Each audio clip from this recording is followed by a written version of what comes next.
নমস্কার বন্ধুরা, আমি রাম। আর আপনারা দেখছেন ডিভাইন এক্সপ্লোরার। আগের পর্বে আপনারা দেখেছেন খড়গপুর থেকে আমরা পুরী কিভাবে এসেছিলাম, কোথায় ছিলাম, কি খেলাম এবং ইত্যাদি অনেক কিছু। এই পর্বে আপনারা দেখবেন জগন্নাথ মন্দির, মহাপ্রভুর সোনাবেশ এবং এখান পুরীর থেকে আমাদের খড়গপুর যাওয়ার জার্নি। তাই ভিডিওতে থাকুন এবং ভালো লাগলে অবশ্যই লাইক করবেন। চলুন ভিডিওটি শুরু করা যাক। ঘড়িতে বাজে এখন ভোর 4টে। আমরা যাচ্ছি এখন জগন্নাথ দর্শনে, যেখানে রথ 3টে রাখা আছে। অটো ভাড়া অনেক বলবে, আপনারা একটু দরাদরি করবেন। 350 400 ওরকম বলছিল, আমরা লাস্টে 200 টাকায় রাজি হলাম। তাও আপনাকে একটু দূরেই নামাবে, 100 মিটার পর্যন্ত আপনাকে হাঁটতে হবে। দেখি সকাল সকাল যাই, আরও সকালে আপনারা যাওয়ার চেষ্টা করবেন 3:30টার দিকে। প্রতি বছর সম্পূর্ণ নতুন কাঠ দিয়ে এই তিনটি রথ তৈরি করা হয়। এতে কোনো লোহার পেরেক বা অন্য কিছু লোহার জিনিস ব্যবহার করা হয় না, বরং কাঠের পেরেক ব্যবহৃত হয়। সোজা রথে শ্রীমন্দির থেকে এই তিন দেবতা রথে চেপে প্রায় 3 কিলোমিটার দূরে মাসির বাড়ি অর্থাৎ গুন্ডিচা মন্দিরে যান এবং ফিরতি যাত্রায় বা উল্টো রথে গুন্ডিচা মন্দির থেকে 7 দিন থাকার পরে আষাঢ় মাসের দশমী তিথিতে দেবতারা আবার মূল মন্দিরে ফিরে আসেন। একেই উল্টো রথ বলা হয়।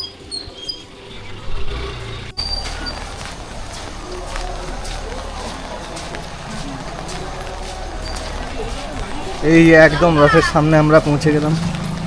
গলি খুব সুন্দর নামে ছিল, একদম গলির সামনেই কিছুটা হাঁটলেই রথে পৌঁছে গেলাম আমরা। এই যে 3টে রথ ছাড়ি দিয়ে দাঁড়িয়ে আছে, জগন্নাথ মহাপ্রভু, বলভদ্রদেব আর মা সুভদ্রা। দেখি কত দূর যেতে দেয় আমাদের। আশা করি এখন বেশি ভিড় হওয়ার কথা নয়। এখন যে রথটি দেখতে পাচ্ছেন তার নাম হলো তালধ্বজ এবং অন্য নাম হলো লাঙল ধ্বজ। রথের রং হলো লাল এবং সবুজ। এর চাকার সংখ্যা মোট 14টি। এতে মোট 763টি কাঠের টুকরো প্রয়োজন হয় এবং এর উচ্চতা প্রায় 44 ফুট। এর সারথি এবং রশ্মি হলো মাতালি এবং বাসুকি নাগ। রথে মোট 4টি কালো ঘোড়া থাকে, যার নাম হলো তীব্র, ঘোড়া, দধিকর্মা এবং স্বর্ণনাভা। পতাকা এবং রক্ষক হচ্ছে উন্নতি এবং বাসুদেব।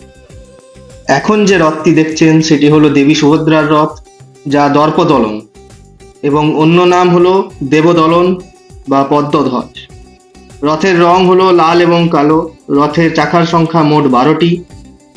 এতে মোট 593টি কাঠের টুকরো ব্যবহৃত হয়, যার উচ্চতা প্রায় 43 ফুট। 3টি রথের মধ্যে এটিই হলো সবচেয়ে ছোট রথ। এর সারথি এবং রশ্মির কথা বলা হয় অর্জুন এবং রশ্মির নাম হলো শঙ্খচূড়। এর ঘোড়া 4টি কালো ঘোড়া থাকে, যা যথা রচিকা, মচিকা, জিতা এবং অপরাজিতা। পতাকা এবং রক্ষক বললে পতাকার নাম হচ্ছে নাদম্বিকা এবং রথের রক্ষক হচ্ছেন জয় দুর্গা। আর এখন যে রথটি দেখছেন সেটি হলো জগন্নাথ দেবের রথ, যাকে বলা হয় নন্দী ঘোষ এবং এর অপর নাম গরুড় ধ্বজ বা কপিল ধ্বজ। এই রথের রং হলো লাল এবং হলুদ। চাকার সংখ্যা মোট 16টি চাকা থাকে এবং এতে প্রায় 832টি কাঠের টুকরো ব্যবহার করা হয়, যার উচ্চতা প্রায় 45 ফুট। এই রথের সারথি হচ্ছেন দ্বারকা এবং রথ টানার প্রধান রশ্মির নাম হচ্ছে শঙ্খচূড়। রথে মোট 4টি সাদা ঘোড়া ব্যবহার করা হয়। সে বিশাল বৃষ্টি, মা বাবার সাথে কোথায় আলাদা হয়ে গেলাম। সামনে রথের এখানে দাঁড়িয়েছিলাম অনেকক্ষণ ধরে, কিন্তু কাউকে আর দেখতে পেলাম না। বৃষ্টি মানে ভালোই বৃষ্টি পড়ছে এখানে, প্রচুর বৃষ্টি শুরু হয়ে গেছে। তাই জন্য যে যার নিজের ঘরের দিকে রওনা হলাম। আগে থেকে আমাদের বলাই ছিল যে কেউ যদি হারিয়ে যায় বা আলাদা হয়ে যায় তাহলে যে যার রুমের দিকে আগে চলে যাবে। ভিড় ভালোই আছে, আপনারা যত তাড়াতাড়ি আসতে পারবেন তত তাড়াতাড়ি ভালো। চেষ্টা করবেন 3টের দিকে ঢুকার, প্রচুর ভিড় আছে। পুরো ভিজে স্নান হয়ে গেছি, যা দেখতে পাচ্ছেন আপনারা। পুরো সব ভিজে গেছে, জামা প্যান্ট যা ছিল। এবারে টোটো খুঁজি, রুম পর্যন্ত যাওয়ার জন্য, যে হোটেল নিয়ে যাবে। এই ভোরবেলায় আর কোথাও এই বৃষ্টির দিনে যাওয়ার তো নেই, একটু রেস্ট নিব। সেই দিন এত ভোরবেলা উঠে যেহেতু জগন্নাথ দর্শন করেছিলাম, তাই এসে ঘুমিয়ে পড়েছিলাম আমরা, আর বিশেষ কিছু করা হয়নি, তাই আপনাদের দেখানো হয়। এখন আমরা আবার রওনা দিলাম জগন্নাথ দেবের দর্শন করতে। আর আজকে হলো জগন্নাথ দেবের সোনাবেশ। চলুন দর্শন করি। ওড়িয়া শব্দ সোনা মানে হলো স্বর্ণ, এবং বেশ মানে হলো পোশাক বা সাজসজ্জা। একে রাজরাজেশ্বর বেশ বা রাজাধিরাজ বেশ নামেও ডাকা হয়। এই বেশে প্রায় 208 কেজি ওজনের খাঁটি সোনার অলংকার দিয়ে 3 দেবদেবীকে আপাদমস্তক সাজানো হয়। এই বিশেষ বেশে কাঠ দিয়ে তৈরি বিগ্রহের হাত পা দেখা যায় না, বরং স্বর্ণ নির্মিত চোখ ধাঁধানো শ্রীহস্ত, শ্রীপদ্ম এবং অস্ত্র দিয়ে দেবতারা তার রথের উপর শোভা পান। পুরীর মন্দিরে বছরে মোট 5 বার সোনাবেশ অনুষ্ঠিত হয়, যথা আষাঢ় একাদশী বা বহুড়া একাদশীতে, কার্তিক পূর্ণিমায়, পৌষ পূর্ণিমায়, দোল পূর্ণিমায় এবং বিজয়া দশমীতে বা দশহরাতে। এই ঐতিহ্য শুরু করেছিলেন সূর্য বংশের রাজা গজপতি কপিলেন্দ্র দেব। দক্ষিণ ভারতের বিভিন্ন যুদ্ধে জয়লাভ করার পরে তিনি এক বিশাল পরিমাণ সোনা এবং ধনসম্পদ লাভ করেন। তিনি সেই সমস্ত সোনা জগন্নাথ দেবের শ্রীচরণে উৎসর্গ করেন এবং রথযাত্রার সময় দেবতারা সোনাবেশে সাজানো প্রথা চালু করেন। শ্রী জগন্নাথ, তার ডান হাতে থাকে সোনার সুদর্শন চক্র এবং বাঁ হাতে থাকে রূপোর শঙ্খ। মাথায় থাকে বিশাল স্বর্ণ মুকুট, যাকে বলা হয় কিরীটি। বলরাম, তার ডান হাতে থাকে সোনার গদা এবং বাঁ হাতে থাকে সোনার লাঙল। দেবী সুভদ্রার কোনো হাত বা পা তৈরি করা হয় না, তবে তাকে চমৎকার সোনার মুকুট এবং বিভিন্ন স্বর্ণালঙ্কারে সাজানো হয়। হিন্দু শাস্ত্র অনুসারে রথের উপর দেবতাদের এই রাজকীয় সোনাবেশ দর্শন করলে মানুষের সমস্ত পাপক্ষয় হয় এবং জীবনের সমস্ত কষ্ট দূর হয়ে মোক্ষ লাভ ঘটে। প্রতি বছর রথের উপর এই রূপ দেখার জন্য সারা বিশ্ব থেকে লক্ষ লক্ষ ভক্ত পুরীতে সমবেত হন।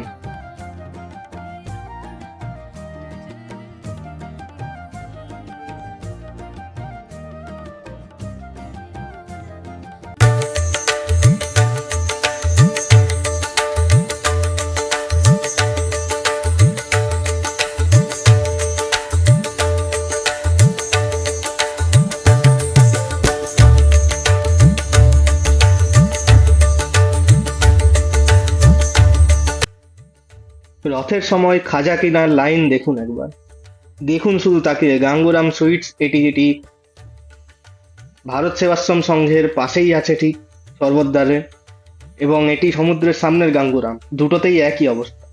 আর আসার সময় মিল্ক অ্যান্ড সুইট নামে একটি দোকান দেখতে পেলাম, যেখানে খুব সুন্দর সুন্দর দুধের তৈরি রাবড়ি, ছানার পায়েস এবং ইত্যাদি অনেক মিষ্টান্ন বিক্রি হচ্ছিল।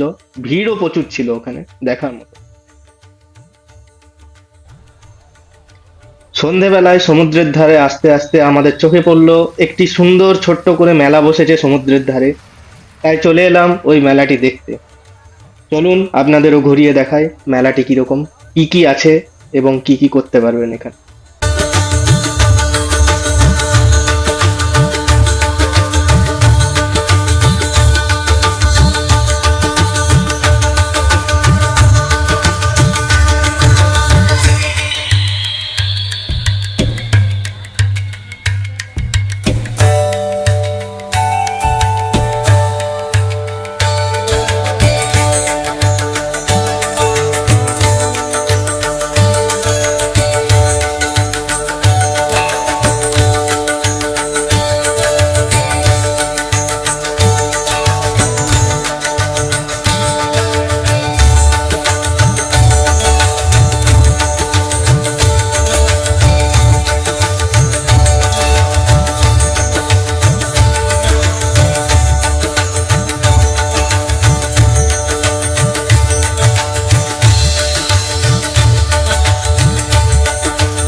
অবশেষে বেরানোর দিনে বিকেলবেলায় আমরা বেরালাম টুকটাক কেনাকাটা করতে এবং মনস্থির করলাম যাওয়ার আগে আরেকবার জগন্নাথ দর্শন করব।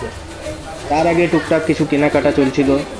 এখানে একটি দোকান সর্বদ্বারের সামনে আমরা এলাম। এখানে ভালোই কালেকশন ছিল, অনেক কিছুই সব সেল চলছিল। আর ইনারা যা বললেন এখানে সেল আমাদের ওখানে যেমন দুর্গাপুজোয় বা চৈত্র সেল চলে সেই রকমই রথযাত্রার সময় এনারা সেল দেন। ডিসকাউন্ট অনেক ছিল, জিনিসপত্রও ভালোই ছিল। আপনারা দেখুন কি কি আছে।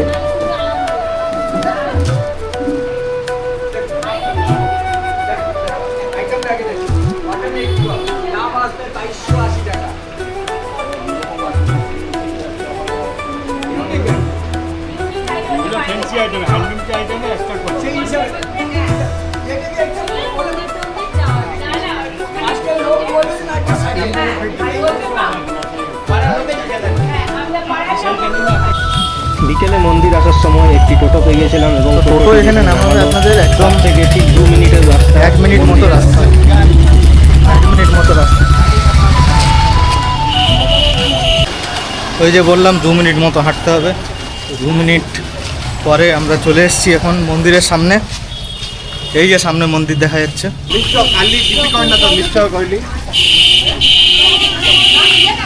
কিছু কিছু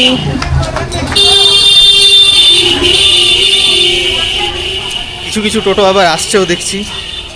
কি করে আসছে জানি না, ওখানে পুলিশের ব্যারিকেড লাগানো ছিল যেখান থেকে আর টোটো আসতে দিচ্ছে না। তবু যাই হোক, আপনার টোটো যেখানে নামাবে সেখান থেকে 1 মিনিট মতো 2 মিনিট হাঁটতে হবে ম্যাক্সিমাম। সামনেই মন্দির, মন্দিরের পাশেই রথ দাঁড়িয়েছে, কোনো অসুবিধা হওয়ার কথা না।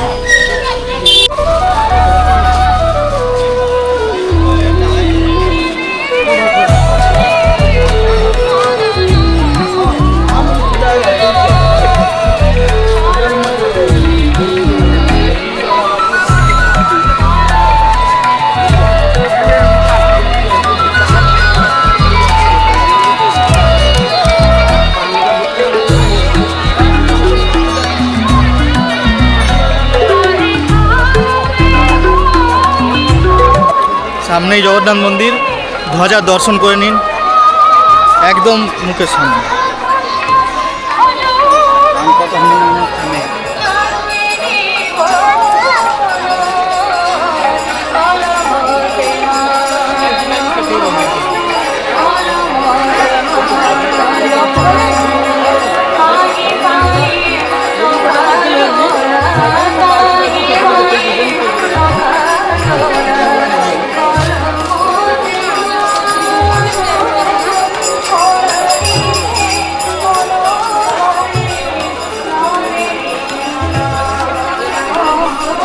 এই মন্দিরটি সামনে যেটা দেখছেন সেটাকে বলা হয় জগন্নাথ মন্দিরের রক্ষক। হনুমানজি এখানে স্বয়ং বিরাজমান, দর্শন করে নিন।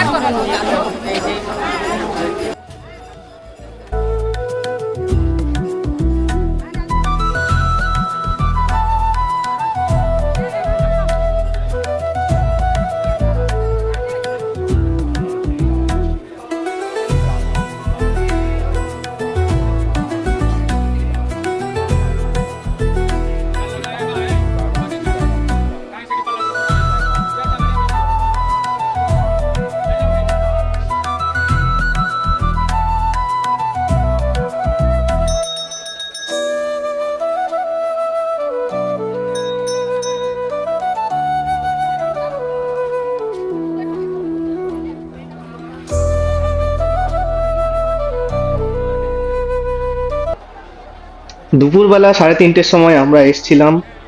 ভিড় প্রচুর ছিল, কিন্তু একটি ব্যারিকেডের সামনে আমরা দাঁড়িয়েছিলাম। ভিড় প্রচুর থাকলেও সেই ব্যারিকেডটার সামনেটা খালি ছিল এবং সেখান থেকে দর্শন করুন রথারূঢ় জগন্নাথ, বলভদ্রদেব এবং মা সুভদ্রা। খুব সুন্দর দর্শন হয়েছিল, আপনারাও করুন এবং কমেন্টে লিখতে ভুলবেন না অবশ্যই জয় জগন্নাথ।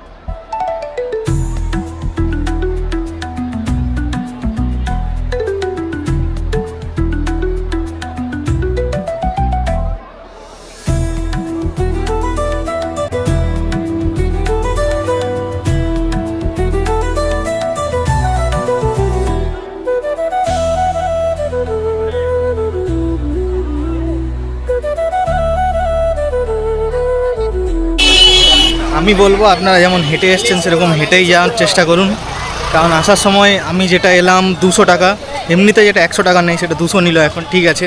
তো এইখানে মন্দিরের সামনে থেকে এবার ফেরার সময় আমরা যে টোটো করছি তারা এখন বলছে 800 টাকা, মানে ডিফারেন্সটা ভাবুন, 800 টাকা কোথায় 100 টাকা, 700 টাকা বেশি। তাই আমি বলবো যদি হাঁটতে পারেন, সক্ষম থাকেন, তাহলে আসবেন। খুব সুন্দর দর্শন হলো, আপনাদের দর্শনটা যে করলেন একদম সামনে থেকে, ব্যারিকেড দেওয়া, ব্যারিকেডের পাশে। কিন্তু এই টোটোর জন্য যদি আসেন অনেক টাকা খরচা হয়ে যাবে। এখন বাজে রাত 9টা বেজে 10 মিনিট। সব গুছিয়ে নিলাম, ঘর পরিষ্কার করে ভালো করে সব গুছিয়ে ব্যাগ ট্যাগ নিয়ে এবার বেরালাম আমরা আছে শ্রী জগন্নাথেই ট্রেন। তো 10টা 50-এ ছাড়বে ওটা, এটা যেহেতু পুরীর থেকেই ছাড়ছে তাই আগে ঢুকি দেয়, সেই জন্য তাড়াতাড়ি স্টেশন যাওয়াই ভালো। আর এখন রথের সময় প্রচুর ভিড়, স্টেশন যেতে অনেক টাইম লাগছে। তাই আমিও বলবো যদি আপনারা কোনো দিন রথে আসেন তাড়াতাড়ি বেরানোর চেষ্টা করবেন। আর অটো টোটো এমনিতে 500 টাকার উপরে নিচ্ছে, তাই অটোই তাড়াতাড়ি যাবেন, একটু দৌড়াদৌড়িও করতে পারবেন। দেখা হচ্ছে স্টেশন। আমাদের পুরুষোত্তম গৌরীয় মঠের নিচেই ঠিক অটো একটি ছিল, তখন বৃষ্টি অসম্ভব পড়ছিল এবং যেহেতু রথের সময় তাই অটোগুলি অনেক টাকা চাইতো আপনাদের কাছ থেকে। এখানে যেমন 700-750 টাকা চাইছিল, কিন্তু অনেক করে বলা বলি করে আমরা 350 টাকায় রাজি হয়েছিল। তো চলুন স্টেশনের ভিতরটাও আপনাদের দেখাবো।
বৃষ্টি পড়ছিল এবং আমরা হেঁটে হেঁটে চলে এলাম আমাদের স্টেশনে এবং ট্রেনের সামনে। দেখতে পাচ্ছেন শ্রী জগন্নাথ এক্সপ্রেস, যেটি পুরী থেকে শালিমার যাবে এবং আমরা খড়গপুর জাংশন স্টেশনে নামবো, যার রাইট টাইম হচ্ছে ভোর 5:35।